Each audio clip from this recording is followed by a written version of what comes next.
On a good friend and the voice of Rocky Mountain Raceway, Dave Turner. Dave, good morning. How are you this morning?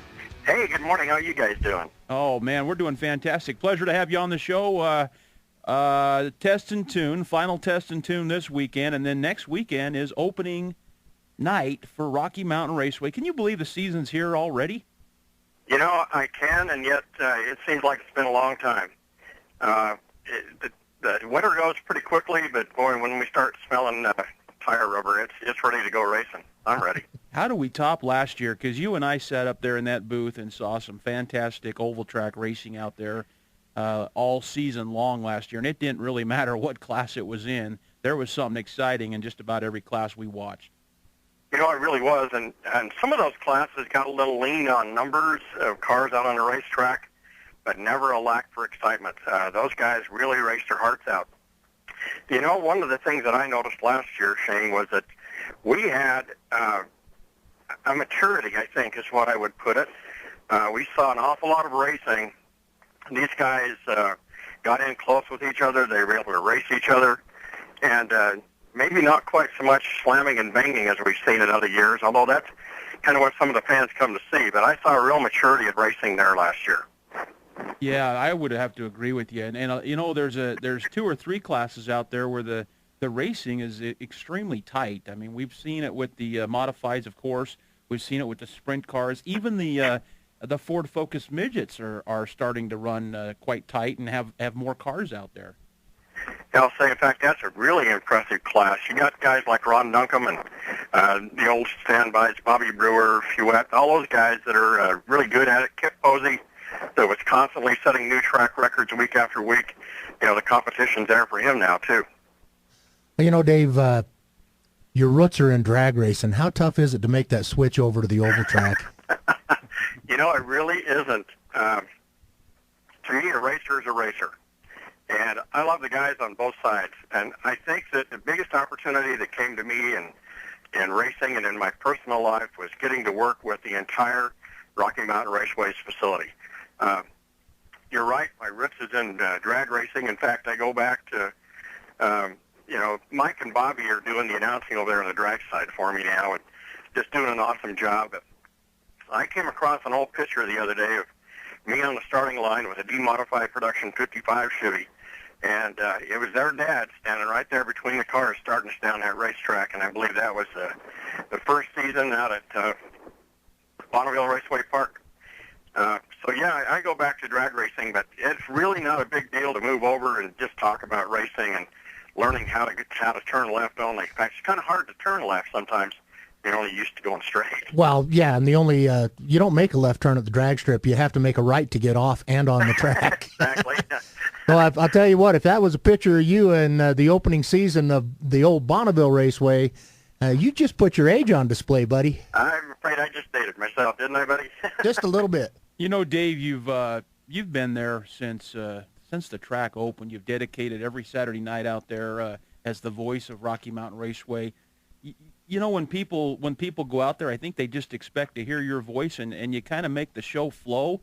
My hat's off to you, man. I mean, really, to dedicate that kind of time, because it's not for the money. I know that you've got a fantastic full-time job, and you do it because you love it. I've been up there in the booth, and I've watched you work, and my hat's off to you. Hey, well, thank you very much. I really do it because I love it. I told Doug Minstock I quit a couple of times because I didn't like some of the things that were going on, but, you know, it straightened up and we got doing what we need to do. But I do love going out, and one of the biggest things I love is being able to walk through the pits, meet the guys, see the people. At the drag strip, you have to go find, Steve Schoenfeld's hidden cookie stash or something. Kind of makes your day for you. Well, thanks for screwing that up. Now everybody be over. But it's getting out there and meeting these guys. And that's what I'm so thankful for to be an announcer, is the fact that it gives me an opportunity, even though I've never been one to be shy about walking up and saying, "Hi, I'm Dave." But now they know that I'm kind of that voice up there, so it does open the door. But I just love meeting people, walking through, finding out what's going on. And when you do that, then you can share it with the fans, and the fans become more personal with all the racers. As you look at, what is it, this is your 14th season out there? It is. Yeah, this is our 14th year. Can you believe that? Unbelievable. As you look over those years, is there any moment or any particular race or anything that really just stands out in your mind? Because you've seen a lot of racing out there. Yeah, I have. Unfortunately, I've seen some really bad things. You know, I've watched really good personal friends give up their lives for racing. But I think the really super moments for me are to watch those friends that you have triumphs. You see the guy that's worked for years and years and years being able to take that first big win or to win that championship. And then for me, you know, I'm kind of the guy that stands up out there every night and asks people to let me know at the top of their lungs that they're proud to be an American. I see people like Mike Holder come home on leave. I'm going to get a little emotional here with this one, but, you know, I see these guys that go out and protect our freedoms and then come back and share their love of racing with each of us. And it's kind of those moments that really choke me up and make me really, really happy that I'm out there being able to interface with these people.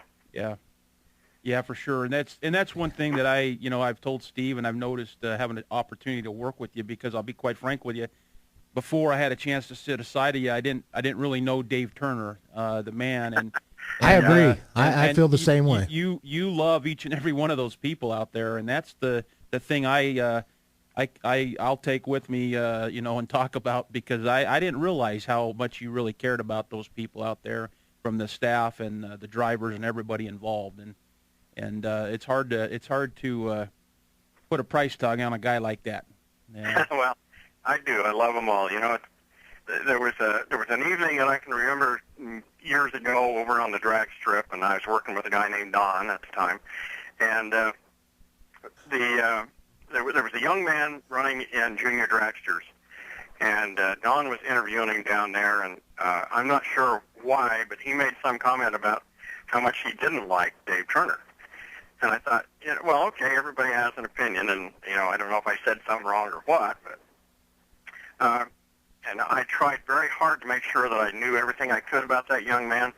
That young man has grown up and become a very successful drag racer today, and we're best of friends. And I think that even when people say they don't like me, it's probably because of what somebody else said or something I did. But yeah, you just gotta love them. You gotta love them all, because they're racers, and racers to me are family. Yeah, for sure. We're looking forward to opening night, as we mentioned. The Maverick Modifieds will be out there, the Young Automotive Sprint Car Series, Super Stocks, Hornets, Figure Eights, and Western States Figure Eight Trains will be out there next Saturday night. Pretty excited about that. In fact, I kind of hear rumblings, and I don't know if it's just rumor. I don't know what you know, but I hear that maybe Jimmy Wysong may be back. I've heard a little bit of that about that myself, and boy, Jimmy Wysong and I go way back. I got old Super 8 video of him in a mini stock going head over heels down the back straightaway at Bonneville, but that's a family that I'd love to see get back into racing a little bit more. A couple of things, I've kind of been hanging out down with Gary Matson a little bit down at his shop and seeing some of the goings-on in the back rooms of his place there.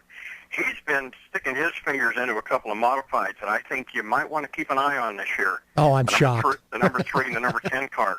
They are really getting straightened up, and they're really quick this year.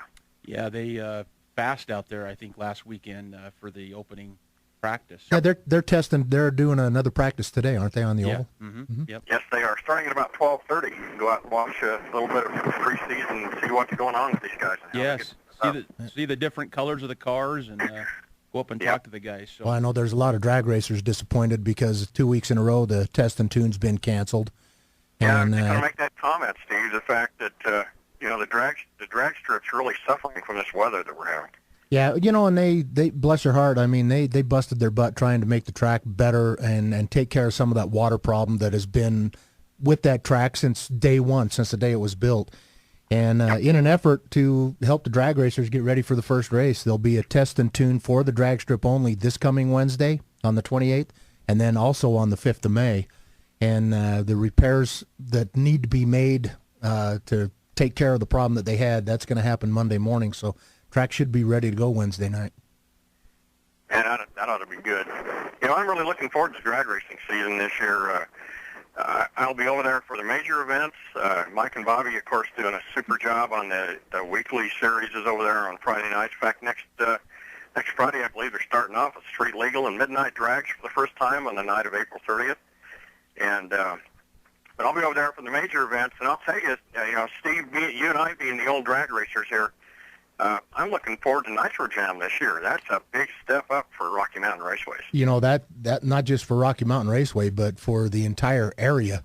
I mean, that is going to be a huge show. That will be the biggest show that has been in Salt Lake since they stopped running Top Fuel and Funny Car and Pro Stock at divisional races to qualify to race at the World Finals. So this is a big to do, and you're going to see some first class operations at Rocky Mountain this year. I'm really looking forward to that one. That's going to be a really fun event, and that's a big feather in the cap for Ron Kraft and what he's been trying to do with that drag strip all these years too. Very true. Yeah, for sure. Well, Dave, appreciate you coming on the show with us this morning. Hey, I really enjoy having an opportunity to come in, and you guys do such a fantastic job on the show. I got to tell you, I don't always get an opportunity or take the opportunity to give you a call or text you or something, but I just really enjoy listening to you guys on Saturday mornings. Well, we appreciate that, and we'll have you on a little more often. We appreciate you coming on. Hey, I appreciate that. If I could, just a real quick shout-out to Oregon, Montana, and Wisconsin are probably online listening this morning, all my family, and to all my race fans out there. I'll tell you, I'm looking forward to seeing you guys back at Rocky Mountain Raceway. It's going to be a fantastic year. Right on. All right, there he is, Dave Turner, the voice of Rocky Mountain Raceway.